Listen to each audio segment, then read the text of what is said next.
નમસ્કાર મિત્રો, સ્વાગત છે તમારું અમારી યુટ્યુબ ચેનલ પર। મિત્રો, શું પત્નીએ પોતાના ધણી સાથે બેસીને ભોજન કરવું જોઈએ? આ પ્રશ્ન યુગોથી માનવ સંબંધોના મૂળમાં પડઘાય છે। શું જીવનસાથી તરીકે સમાનતા અને સ્વતંત્રતાનો અર્થ એવો થાય છે કે દાંપત્યમાં મર્યાદાઓનો લોપ થઈ જાય? દ્વારકાની સભાઓમાં એકવાર લક્ષ્મી સ્વરૂપા સત્યભામાએ આ જ વિચાર મનમાં લઈને ભગવાન શ્રી કૃષ્ણ સમક્ષ વિનમ્રતાથી રજૂ કર્યો કે હે સ્વામી, આ સંસારમાં ઘણી સ્ત્રીઓ એવું માને છે કે પતિ પહેલાં ભોજન કરવાથી કે તેમના નિર્ણયોને અવગણવાથી આધુનિકતા કે સશક્તિકરણ સાબિત થાય છે, પરંતુ શાસ્ત્રો તો પતિના સન્માન અને સેવાને જ સ્ત્રીનો મુખ્ય ધર્મ ગણે છે।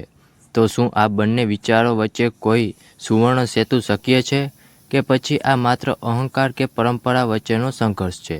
ત્યારે દેવકી નંદન મલકાઈને બોલ્યા કે હે પ્રિય, તારો આ પ્રશ્ન માત્ર આહારના સમયનો નથી પણ સંબંધમાં હું અને તમે વચ્ચેના અસ્તિત્વનો છે, જેનો ઉત્તર તને પ્રાચીન કૌશલ દેશના મહારાજ વીર ધવલ અને તેની પત્ની શ્રદ્ધાના એક એવા પ્રસંગમાંથી મળશે જ્યાં સમાનતાની વાસ્તવિકતા અને સમર્પણની શક્તિઓનો ભેદ ખુલ્લો થયો હતો।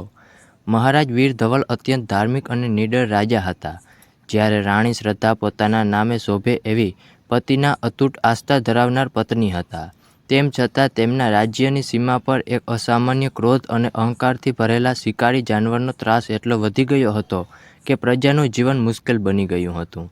આ જાનવર કોઈ સામાન્ય પશુ ન હતું, પણ પૂર્વજન્મના પાપોના કારણે ભયંકર યોનિમાં ભટકનારું એક ભ્રમિત આત્મા હતું।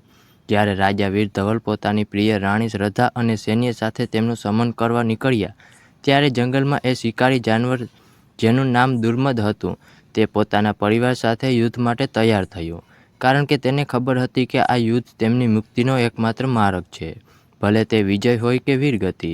યુદ્ધ ભયંકર હતું અને અંતે રાજા વીર ધવલે ધર્મરક્ષા ખાતર દુર્મદનો વધ કર્યો। દુર્મદના મૃત્યુ પછી તેમની પત્ની, જે અત્યંત ગુસ્સો અને દુઃખથી ભરેલી હતી, તેણે પણ પોતાના બચેલા બચ્ચાઓ સાથે યુદ્ધ ચાલુ રાખ્યું, કારણ કે તે પોતાના પતિના માર્ગ પર ચાલવાનો પોતાનો ધર્મ માનતી હતી।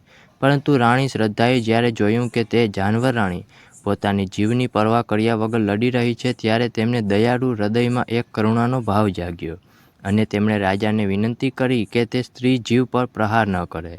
રાજાએ ધર્મની મર્યાદાનું પાલન કરતાં તેને મારવાની ના પાડી, પરંતુ સૈનિકોના પ્રહારથી ઘાયલ થઈને તે જાનવર રાણી જમીન પર ઢળી પડી। દયાળુ રાણીએ શ્રદ્ધાએ તરત જ તેને જળ પીવડાવ્યું અને જાનવર રાણીના સ્પર્શથી ચમત્કારી રીતે મનુષ્યની વાણીમાં બોલી ઉઠી કે હે દેવી, તમે મને જે શાંતિ આપી છે તે પૂર્વજન્મના મારા પાપોના બોજમાંથી મુક્તિ આપવા સમાન છે। હું તમને મારા પૂર્વજન્મની કથા કહું છું, જેમાં મારા અહંકાર અને પતિના અપમાનના કારણે મારે આ ભયંકર યોનિ ભોગવી પડી છે। તેણીએ જણાવ્યું કે પૂર્વજન્મમાં એક ધનવાન વેપારીની પુત્રી કામ્યા હતી, જેણે પોતાના વિદ્વાન અને પ્રેમાળ પતિનું સન્માન ક્યારે કર્યું ન હતું। તે હંમેશા પોતાની સુંદરતા અને પિતાના ધનના ઘમંડમાં રહેતી, પોતાના પતિને ગૌણ ગણતી અને તેમની નાની નાની જરૂરિયાતો ઉપેક્ષા કરતા। કામ્ય સૌથી મોટું પાપ એ હતું કે તે ક્યારેય પોતાના પતિને પોતાની મહાન કે સન્માન પણ નહોતી માનતી, અને આથી જ તે હંમેશા પોતાના ભોજન પૂર્વે પોતે ભોજન કરી લેતી, જાણે કે તે પોતે જ ઘરમાં સર્વોચ્ચ હોય। તેનું આ કાર્ય માત્ર પેટ ભરવા પૂરતું નહોતું, પણ તે અહંકારનું એક પ્રતીક હતું, જેના દ્વારા તે સંબંધોની મર્યાદાને તોડી રહી હતી, અને આ અપમાનથી દુઃખી થઈને તે પતિને સંન્યાસ લઈ લીધો।